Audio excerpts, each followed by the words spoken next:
Hi Ian, this is Coach Smart from ABC Baseball Camps here to do your analysis on your hitting.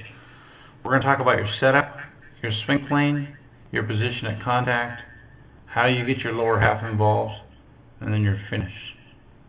Okay, from a setup standpoint, we'll start from the feet up, your foundation. Looks like you go from being open to what I hope is parallel.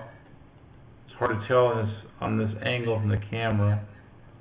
Okay, the thing you're trying to strive for is something simple, Ian. Something you can do over and over and over in your sleep and get to the same exact position in the batter's box. So I have no problem you start open like that, like you do, slightly open. Just make sure that foot is landing in the same place every time. Okay. As far as the other parts of your setup, let's go back. I love your hands where they're at. Nothing wrong with that. Up by your ears, that's good.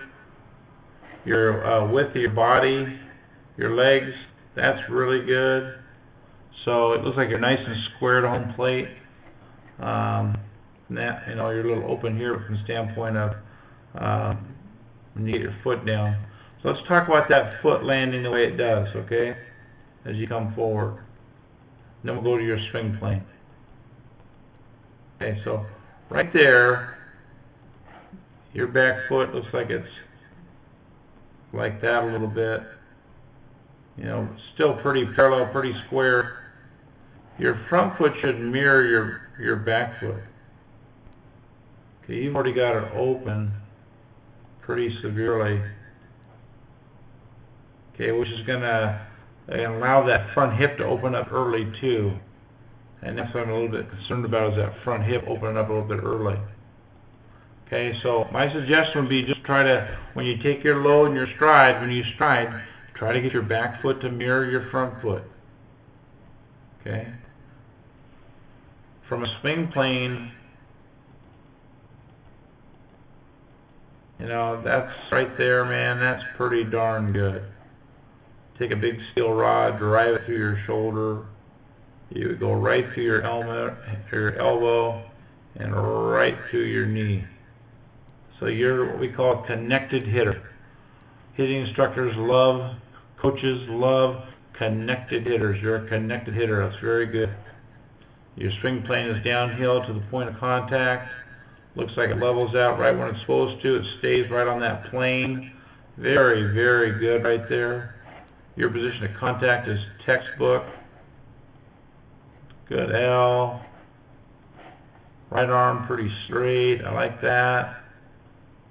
Down the barrel. Eyes are right behind the barrel, which is good. So look, point of contact wise, from your upper above your belt buckle, looks very good. It looks like you're facing maybe a little bit at that point right there, the point of contact, and maybe facing just to the left side of the second base, which is pretty good. In a perfect world, you'd be making contact right here with your chest right there, buddy, right towards that shortstop.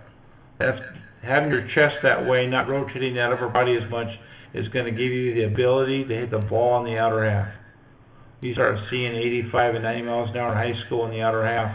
You can take that kind of approach to your swing, you're going to have a chance to hit it, and hit it well for a high average. Okay, so that's pretty good. You don't rotate too much. That's pretty good. Okay, let's go forward again. Point of contact, really good. The only thing I would like to see maybe just change a little bit would be to try to get on the ball of your foot a little bit more at contact.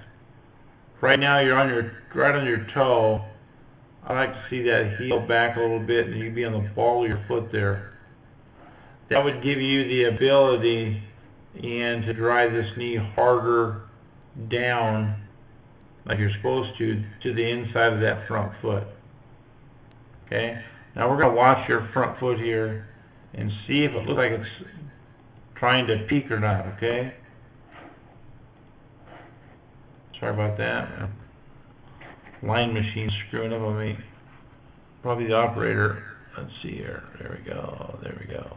Okay, let's take a real close look at your front foot now. Watch the inside part of your front foot and see if it tries to peak a little bit. Okay, there's a little bit of movement there. Okay, My point being, Ian, that when you get to here, trying to keep that front foot on the ground and not rolling over on the side of your foot should be virtually impossible for you. If you're pushing hard enough the way you're supposed to with this back knee to the inside of that front foot to create that resistance that all hitters have to create that energy and the power and the bat speed you're looking for, then you should have a hard time keeping that front foot on the ground. Okay?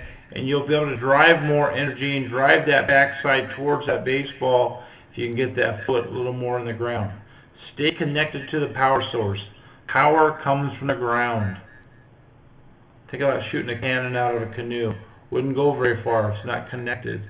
Stick that same cannon on the beach, it's going to go a long ways because it's connected to the ground. It'd be like throwing against, I don't know what position you play. Let's say you're an outfielder and you're going to make a throw a guy out of home 270 feet in the air, and you take your glove arm and shove it against your side, tape it against your body, you wouldn't be able to drive much energy going forward because you're not throwing against anything. Same thing with hitting. We got hit against a firm front side. Now your front side is firm, but I'm just not sure you're generating enough energy going down with that knee towards that foot. You should actually, Ian, be a little sore when you get done hitting after 15-20 minutes. Inside your legs should be a little bit sore from all the power and all the energy you're exerting into your legs. Okay, let's watch your finish. Good extension there. Classic two-handed finish. Just be careful you don't over-rotate that back foot too much. That's all happening, you know, well beyond contact, so it's not too big a deal. You can dress that up all you want. That's where you should be right now, Ian. See your back foot? That's how I'd like you to be at contact. With that, instead of being on the toe, being right on that ball, that foot, that's going to give you the ability to drive that knee down. And create more bat speed, more energy, more home runs, more everything you're looking for. But I wouldn't change your swing plan at all. You do a good job your lower half. You just got to get that front foot closed more. Your position of contact's pretty good. Like I said, just make sure that when you do your stride work, that you're getting back to parallel. Because the longer you can stay parallel, the better off you're going to be. From a drill standpoint, you know, I'd find a heavy block of wood, brick, medicine ball that you can put in front of that front foot. You can stride into it. That won't allow you to turn as much.